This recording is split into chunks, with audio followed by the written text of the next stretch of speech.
Maligayang pagbabalik sa Cine Recaps. Ngayon ay ipapakita ko sa inyo ang isang drama, misteryo, at thriller na pelikula mula sa taon na 2014 na may pamagat na, Before I Go to Sleep. Kaya mag-relax at mag-enjoy. Si Christine ay gising na at may kasamang isang tao.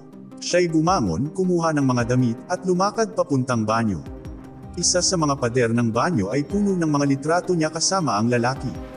Nakakita siya ng singsing ng kasal sa kanyang kamay bago lumabas. Si Ben ay naghihintay para sa kanya sa kama. Sinasabi nito sa kanya na ikinasal sila, 14 na taon na ang nakakaraan at siya ay 40 anyos na ngayon. Habang nagbibihis siya, ipinaliwanag ni Ben na nagkaroon siya ng aksidente, 14 na taon na ang nakalipas, na nagdulot ng ilang pinsala at nagpahirap sa kanya na maalala ang lahat. Nagkaroon umano siya ng amnesia. Sinasabi ni Ben na kumukolekta si Christine ng mga impormasyon sa isang araw, at kapag siya'y natutulog, lahat ng mga nakolekta niya ay nawawala kapag siya'y bumangon. Iniisip niya na nasa kanyang mga 20s pa rin siya. Pinapakiusapan siya ni Ben na pagkatiwalaan siya, ngunit natatakot si Christine habang nagluluto ng almusal. Patuloy ikinikwento ni Ben ang kanilang buhay na magkasama sa kanilang kasal bago siya umalis para sa trabaho. Itinuro ni Ben kay Christine ang isang listahan ng mga bagay na maaaring kailanganin niya at kung saan niya ito maaaring mahanap. Nakakita siya ng isang note na nagsasabing kailangan niyang mag-pack ng isang bag. Iniwan na muna ni Ben si Christine na nag-iisa, habang siya naman ay papasok sa trabaho. Nalilito man pero sinusubukan pa rin na unawain ni Christine ang lahat. Nang tumunog ang telepono, ang boses sa kabilang linya ay kay Dr. Nash. Si Dr. Nash ay nagtatrabaho sa kanya upang maibalik ang kanyang alaala. Sinabi niya kay Christine na maaaring hindi alam ni Ben na nagkakaroon siya ng konsultasyon sa isang doktor. Binigyan siya ni Nash ng instruction na hanapin ang isang shoebox sa likod ng kanyang aparador. Binuksan ni Christine ang kahon at doon ay nakatagpo siya ng isang kamera. Sinabihan siya ni Nash na buksan ito. Isang recording ang lumabas kung saan siya'y nag-uusap tungkol sa problema sa kanyang alaala 2 linggo na ang nakaraan. Nasa isang sasakyan si Christine kasama si Dr. Nash na inaamin na ang kanilang profesional na relasyon ay medyo kakaiba. Siya ay sinusundo mula sa kanilang tahanan nang hindi alam ng kanyang asawa na si Ben. Si Christine ay takot at labis na naguguluhan habang sila'y bumabiyahe patungo sa isang parking lot. Sinabi ni Nash kung paano niya natagpuan si Christine 6 na buwan na ang nakalilipas. Ipinaliwanag niya na isa siyang neuropsychologist at naghahanda siya ng pag-aaral ukol sa uri ng amnesia na meron si Christine. Kaya at handa siyang gawin ang trabaho ng libre.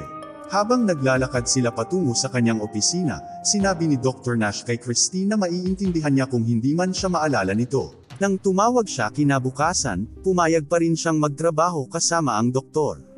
Nabanggit ni Christine sa kanyang asawa ang pagtatrabaho kasama ang isang psychologist, ngunit mariing tinututulan ito dahil nakaranas na siya ng therapy noon at ito ay nagdulot lamang ng panglulumo sa kanya.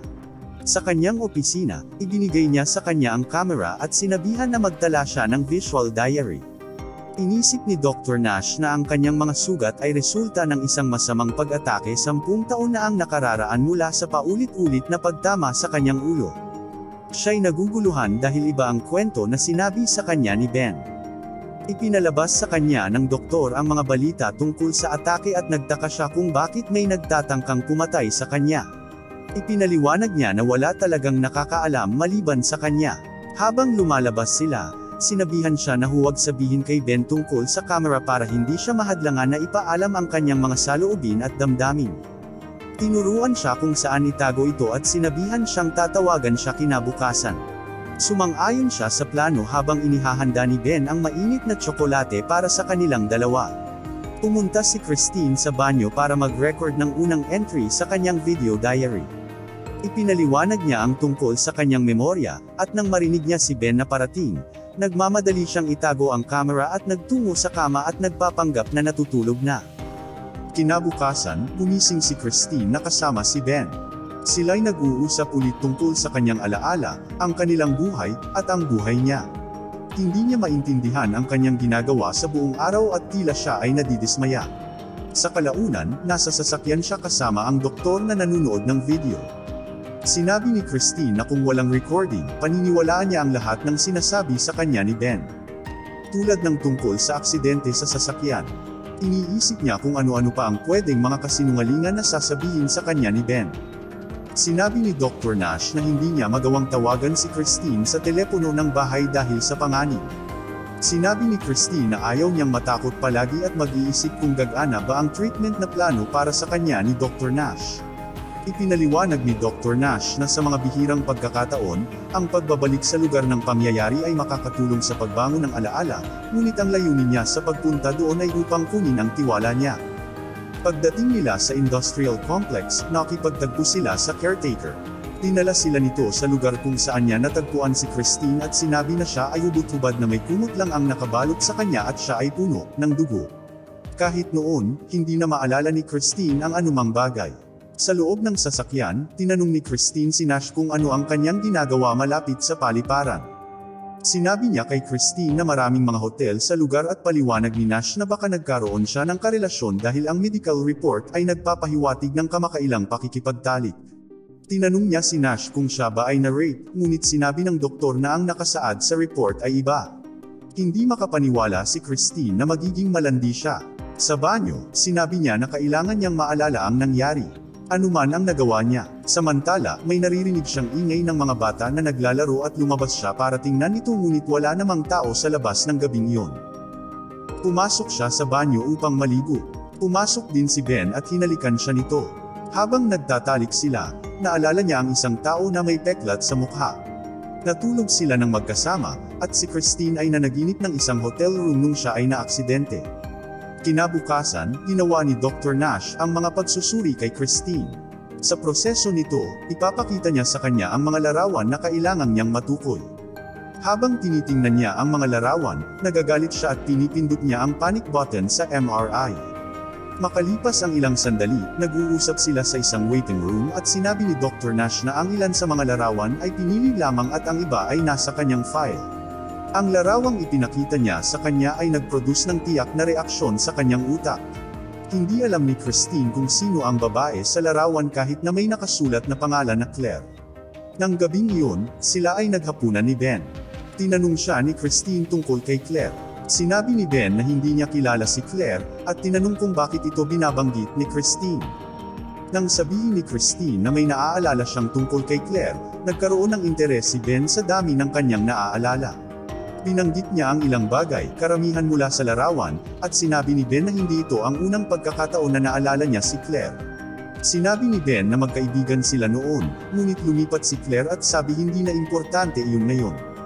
Pinipilit ni Christine na mahalaga pa rin ito. Dinala ni Ben ang isang kahon ng mga larawan na itinago niya sa kanyang studio. Ito ay mga larawan ni na Christine at Claire. Tinanong siya ni Christine kung bakit niya ito tinatago sa kanya. Pinaliwanag ni Ben na ginagawa niya ito upang protektahan siya mula sa katotohanan, na hindi kayang harapin ng kanyang kaibigan ang kanyang sitwasyon. Tinanong siya ni Christine kung paano siya magtitiwala kung nagtatago siya ng mga bagay tungkol dito. Pero sinabi ni Ben na hindi niya kayang harapin ang lahat. Pagkatapos, gumawa siya ng bagong recording na nagsasabi na itinatago ni Ben si Claire sa kanya at hindi niya ito mapagkakatiwalaan. Pagkatapos nito, napagtanto ni Ben na ikinabit niya ang mga larawan ni Claire sa banyo. Tumatawag si Dr. Nash kay Christine at inuulit ang lahat ng kanyang pinaliwanag. Nanood siya ng recording mula sa nakaraang araw. Isang babala na nga para kay Christine na huwag magtiwala kay Ben, at nang kakazumi niya ay napansin niya na wala na ang mga larawan.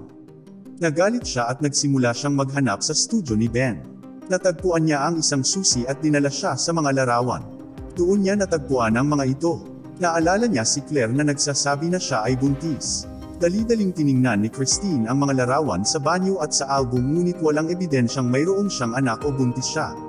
Binusisi ni Christine ang kanyang tiyan at nakita niya ang mga stretch marks na nagbigay sa kanya ng alaala tungkol sa isang usapan kasama ang kanyang anak. Tumawag siya kay Ben upang itanong tungkol sa kanilang anak at agad itong umuwi sa bahay. Nagalit si Christine at nais malaman kung nasaan ang kanilang anak. Niyakap siya ni Ben at sinabi na namatay ang kanilang anak. Pagdating sa loob, sinabi ni Ben na namatay ang kanilang anak dahil sa meningitis bago mag-9 na taon. Kumuha siya ng isa pang kahon, at ipinakita sa kanya ang larawan ng kanilang anak na si Adam, bilang sanggol. Umiiyak si Christine ngunit hindi niya maaalala ito habang tinitingnan ang mga larawan. Nakita niya ang birth certificate nito at isang liham sa kanyang sulat kamay. Kinuha ni Ben ang mga larawan at maya-maya ay gumawa si Christine ng isa pang video na kung saan sinabi niya na hindi na bago para kay Ben ang kalungkutan ni Christine. Ito ay bago para sa kanya at ito ay magiging bago bawat araw sa natitirang bahagi ng kanyang buhay.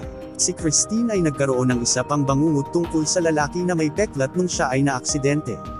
Nagising siya na takot at nanood ng kanyang mga recording tungkol kay Adam at umiyak. Sinimulan ni Christine ang pagtatanggal ng mga larawan sa pader ng banyo. Nang makipag-usap siya ulit kay Nash, tinanong niya kung alam niya ang tungkol sa kanyang anak, at sinabi ni Nash na nag-usap na sila tungkol dito dati. Nagsimula nang mag-isip si Christine na baka mas mabuti kung hindi niya malaman ang lahat. Tinanong ni Christine ang doktor kung pwede lang silang umupo sandali, at nagtanong kung dapat ba niyang sabihin kay Ben tungkol sa therapy. Sa gabing iyon, nag-usap sila ni Ben ukol kay Adam. Tinanong niya kung siya ay magaling na ina bago ang aksidente. Sinabi ni Ben na lubos siyang iniibig nito at may sandaling naalala siya tungkol dito. Sinabi ni Christine na naiintindihan niya kung gaano kahirap para kay Ben na paulit-ulit niya itong pagdaanan. Pero sinabi sa kanya na huwag itong nang itago muli sa kanya ang kanyang anak. Humingi si Ben ng paumanhin ng gabing iyon. Si Christine ay nagkaroon ng isa pang bangungot. Siya ay nasa isang hotel at nakita ang kanyang anak doon. Natagpuan niya ang isang note na may pangalang Mike, at pagkatapos ay naalala niya muli ang lalaki na may peklat sa mukha. Huli niyang naalala ang mga bahagi ng aksidente. Nagising si Christine at nakalimutan ang lahat. Si Christine ay nasa sasakyan kasama si Dr. Nash, may pinuntahan sila ngunit biglang huminto. Binanggit niya kay Nash ang pangalang Mike. Sinasabi niya na ito ang lalaking nanakit sa kanya. Tinatangka siyang suyuin ng doktor at lumapit para halikan siya, ngunit nakita niya na ang pangalan nito ay Mike. Naalala niya na ito ang nananakit sa kanya sa isang hotel, kaya't tumakbo siya palayo mula sa sasakyan. Kumuha si Mike ng isang syringe mula sa kanyang trunk at tumakbo sa kanya sa lawn pier. Nahabol niya ito ng maaga. Si Christine ay nasa kanyang couch nang may tumawag sa kanyang telepono. Sinagot niya ang tawag ni Dr. Nash at ipinaliwanag nito na ibinigay niya sa kanya ang isang sedative upang pakalmahin siya, hindi para patulugin lamang siya. Naalala ni Christine na sinabi sa kanya ni Nash na siya'y nalilito. Inilahad niya ang lahat ng kanyang takot at pagdududa sa doktor bago ito ibinaba ang tawag. Sinabi ni Nash na may natuklasan siyang tungkol kay Ben na kailangan niyang ipaliwanag sa kanya ng personal. Dumating si Ben sa bahay at naghapunan silang magkasama. Tinanong siya ni Ben kung kanino siya nakikipag-usap sa telepono, at nang tatawagan niya ito, nagsinungaling siya na siya ay tumatawag lang sa kanya. Sa sumunod na araw, si Christine ay nakikinig kay Dr. Nash na ipinaliwanag kung paano maaaring magkaroon ng damdamin ang mga pasyenteng tulad niya para sa kanilang mga psychiatrist. Bihirang mangyari na ang psychiatrist ay magkaroon ng damdamin para sa kanilang mga pasyente. Sinabi niya na ito ay hindi propesyonal. Iniisip ni Christine na siya lamang ang kanyang pag-asa at nakakamit nila ang progress. Nang sabihin ni Dr. Nash na i-refer siya sa isa pang kasamahan, iniisip ni Dr. Nash na ang pagtuturing sa kanya ay hindi na etikal. Ngunit sa palagay niya ay napansin ang kanyang progress dahil naalala niyang panuuri ng recording kahit bago pa siya tinawagan ni Dr. Nash. Kasunod nun, ibinunyag ni Dr. Nash na natuklasan niya na si Ben ay nagpalipat sa kanya mula sa isang asylum patungo sa isang nursing home. Nakipag-usap ang doktor sa administrator na nagsabi sa kanya na ang kaibigan niyang si Claire ay nagtatangkang makipag-ugnay sa kanya. Binigay niya kay Christine ang numero ni Claire, at sinabi rin ng administrator kay Nash na 4 na taon nang hiwalay si Ben sa kanya. Nang tawagan ni Christine si Claire, nang iwan siya ng voicemail at sinabi niya na kailangan niya itong kausapin. Pumunta siya kay Ben sa kanyang trabaho at tinanong kung hiwalay na sila. Galit si Ben, ngunit pinilit siya ni Christine na sabihin ang totoo. Sinabi sa kanya ni Ben na ito ay dahil sa pagkamatay ng kanilang anak. Una, inabandona niya ito, ngunit bumalik siya at hindi na siya lumayo sa kanya. Sa parehong araw, tinawagan si Christine ni Claire. Naalala niya ng bahagya ang ilang bahagi tungkol kay Claire. Habang kinukwento ni Claire, patuloy siyang tumatawag sa nursing home kung saan inilagay si Christine. Sinabi niya na miss siya nito at gusto siyang makita. Nagkasundo sila na magtagpo sa isang obserbatoryo sa loob ng 1 oras. Pumunta si Christine kay Claire at naghihintay sa kanya sa isang upuan. Nang dumating si Claire, naalala siya ni Christine at sobrang namiss nila ang isa't isa. Tinanong ni Christine si Claire kung siya ay magaling na ina, at sinagot siya nito na siya ay napakagaling. Magaling din si Ben na ama. Tinanong niya ang kanyang kaibigan kung sino ang nagkasala sa kanya. Kumuha siya ng inumin at sinabi ni Claire na marahil ay may karelasyon siya. Inamin ito sa kanya, ngunit hindi nagbigay ng mga detalye tungkol sa lalaki. Humingi ng paumanhin si Claire sa kanya para sa pagkwento kay Ben, ngunit kailangang gawin ito ni Claire dahil na rin nasabi na niya ito sa pulisya. Iniisip ni Christine na iyon ang dahilan kung bakit hindi na nagsasalita si Ben sa kanya tungkol sa anuman, pati na rin sa kanyang sarili. Sinabi ni Claire na pagkatapos ng aksidente, sinubukan niyang tulungan si Ben at naglaan ng maraming oras para magkasama sila. Nagpatuloy sila ng pag-uusap, gayunpan, naisipan ni Ben na layuan sila dahil dito. Bago umalis si Christine, binigyan siya ni Claire ng isang liham na iniwan ni Ben para sa kanya at babasahin niya lamang ito kung kailan man naging sapat ang katinoan niya at mauunawaan ito. Ipinaliwanag sa liham ang mga dahilan kung bakit iniwan siya ni Ben. Sinabi ni Ben na ang pangunahing dahilan ay ang kaligayahan at kaginhawaan ng kanilang anak na hindi na kayang makita pa siyang ganon. Tinapos ni Christine ang liham habang dumating si Ben sa bahay. Nag-record siya ng isang video na kung saan siya ay nagsasalita kay Ben na sa oras na makita niya ang video ay malalaman na niya ang lahat. Kasama na rito na ang tanging nararamdaman niya para sa kanya ay pag-ibig. Sa huli, ipinakita ni Christine kay Ben ang video na inirecord niya para sa kanya at nagsimulang ikwento ang lahat ng nangyari sa mga nagdaang linggo. Ini-report niya kay Ben ang tungkol kay Dr. Nash at galit siya na tinago niya ito sa kanya. Nang sabihin ni Christine na patawarin siya at iniibig siya nito, sinampal siya ni Ben. Tinawagan ni Christine si Claire at ibinalita ang nangyari kay Ben. Sinabi niya na siya na ang tatawag. Nang bumalik si Christine, nagre-record siya ng isang video kung saan sinasabi niyang sinaktan siya ni Ben. Tinawagan niya si Claire at sinabi sa kanya na 4 na taon nang nag-iisa si Ben at hindi siya nakikita ng ilang taon. Hiniling ni Claire na ilarawan sa kanya si Ben. Ngunit hindi magkatugma ang kanilang mga paglalarawan. Sinabi ni Claire na may peklat si Ben sa gilid ng kanyang mukha, at biglang bumalik si Christine sa isang alaala. Ang Ben na kilala niya ay hindi totoong Ben, kaya't tumakbo siya sa banyo upang suriin ang mga litrato kung may peklat nga siya. Pero nang hindi niya makita ito, sinabi ni Claire na hindi ito si Ben. Bigla na lang napansin ni Christine na lahat ng mga litrato sa dingding ay dinuktor. Nagsimulang maalala niya ang pangyayari at nakikiusap kay Claire na tulungan siyang maalala ang kanyang address. Sinabi ni Claire na alamin ito habang sinusubukang pumasok si Ben. May isa pang flashback si Christine sa pangyayari at binuksan ang pinto, ngunit wala si Ben. Nilakad ni Christine ang hagdan pababa at sinubukan na lumabas sa unang pinto, pero nakakandado ito. Natagpuan niya ang susi sa pinto ng likod ng bahay at nakalabas siya ng bahay. Ngunit biglang hinuli siya ni Ben. Kinaumagahan, nagising si Christine sa kanyang kama kasama si Ben. Pumasok siya sa banyo at nakita ang mga litrato, bago lumabas nakita niya rin na nakaupo si Ben sa higaan. Nagkukwento si Ben kung sino siya. Pagkatapos lumabas, tumawag ang doktor at sinabihan siyang hanapin ang kamera. Nakita niya ang recording kung saan sinasabi niyang mahal niya si Ben. Pagkatapos nito, napansin niyang may pasa sa kanyang pisngi. Tumunog ang telepono, at si Ben naman ang sumagot, nagtatanong kung okay lang ba ang lahat. May hawak siyang cellphone na tinatawagan ng isang tao. Paalala ni Ben sa kanya na mag-impake para sa kanilang anibersaryo. Sinabi ni Christine na mahal niya ito. Sinubukan na tawagan ni Nash si Christine. Nung siya ay nasa reception, si Ben ang kanyang nakasalubong at nagpakilala. Tinanong ni Nash kung kamusta si Christine at sinabihan siya ni Ben na iwasan ang kanyang asawa. Nang gabing iyon, sina Ben at Christine ay nagdadrive patungo sa isang hotel malapit sa airport. Tinanong siya ni Christine kung talagang anibersaryo nila, at sinabi ni Ben na hindi ito ang anibersaryo ng kanilang kasal kundi ibang dahilan. Hindi naiintindihan ni Christine kung bakit siya dinala roon. Inaalok siya ng champagne ni Ben at sinasabi na gusto niyang maalala ni Christine ang kanyang ginawa. Bigla niyang naalala na siya pala si Mike. Tinanong ni Christine kung nasaan si Ben at sinabi ni Mike na iniwan na siya ng kanyang asawa. Kwento niya, dinala siya ni Ben mula sa nursing home gamit ang peking dokumento na may layuning alagaan siya, ngunit ngayon ay pagod na siyang magtago at nais niyang maalala ng babae ang lahat. Naalala ni Christine ang araw ng pag-atake at ang pangako niya na tatawagan ang kanyang asawa bago siya sinaktan. Napagtanto niya na siya ang totoong sumalakay sa kanya noon. Sinasabi ni Mike na kinamumuhian niya ang kanyang sarili para sa nangyari at ikinakahiya ang lahat, at nananawagan na huwag siyang umalis. Natakot si Christine dahil naaalala na niya ang mga detalye ng gabi ng pag-atake. Patuloy na nananawagan si Mike na huwag siyang umalis, bigla siyang umurong upang makita kung aalis siya, at nang gawin niya ito, sinaktan niya ulit si Christine.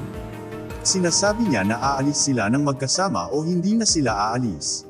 Pagkatapos, itinapon na niya ang lahat ng kanyang mga recording mula sa camera, at sinasabi sa kanya na malaya na siya. Sinasabi ni Mike na halikan siya, at ginawa ito ni Christine dahil natatakot siya. Sinasabi niya sa kanya na kinakailangan niyang kalimutan si Ben at si Adam dahil nakalimutan na siya ng kanyang mag-ama. Napagtanto ni Christine na hindi pala patay si Adam. Sinimulan siyang muli ni Mike. Lumalaban siya, ngunit mas malakas si Mike at sinimulan siyang sakalin. Tinutukan siya ni Christine at sinubukan niyang tumakas, ngunit hinuli siya ulit ni Mike. Sa huli, siya ay nagtagumpay na mapabagsak siya at tumakas sa kwarto, pagkatapos ay pinaandar ang fire alarm. Ang mga ambulansya at pulis ay nakapalibot na sa hotel. Si Christine ay nasa likod ng isang ambulansya, nagre-record ng bagong video na naglalarawan ng nangyari sa kanya. Si Dr. Nash ay pumasok sa kanyang kwarto sa ospital, at ginigising siya, sinasabi kung sino siya. Sinasabi niya na nandoon siya bilang kaibigan at hindi bilang doktor dahil kailangan niya ng isang taong mag-aalaga sa kanya. Si Claire ang susundo sa kanya at magdadala sa kanya sa kanilang bahay. Tinanong siya ni Nash kung naaalala ba niya si Claire. Sinabi ni Christine na oo. Patuloy na kinausap siya ni Nash at sinasabi na si Mike ay makukulong ng matagal para sa ginawa nito sa kanya, at sinasabing may bisita siya na maaaring maging isang malaking hakbang sa kanyang paggaling at pagbalik ng alaala. Lumilingon si Nash at naroon si Ben, ang kanyang tunay na dating asawa, ay nasa pinto. Pinapapasok siya ni Dr. Nash sa loob ng kwarto. Lumapit siya at sinasabi na siya ang totoong Ben, hindi siya magtatagal na lumayo kung alam niyang nasa panganib siya. Umupo siya sa tabi at kinuwento kay Christine ang tungkol kay Adam. Sinasabi ni Ben na pareho silang mahal na mahal niya. Lumabas siya para kunin si Adam. Pumasok ang bata at lumapit sa kanyang ina. Nagpakilala siya at nagsimula siyang maalala ni Christine at ang mga bagay na sinasabi niya sa kanya noong maliit pa siya. Sa wakas, nakaalala na si Christine. Niyakap niya ang kanyang anak at sinabi niya na siya ay si Adam. Siguruhing mag-subscribe at buksan ang mga notification para makapanood ng mas maraming video tulad nito. Salamat sa panunood.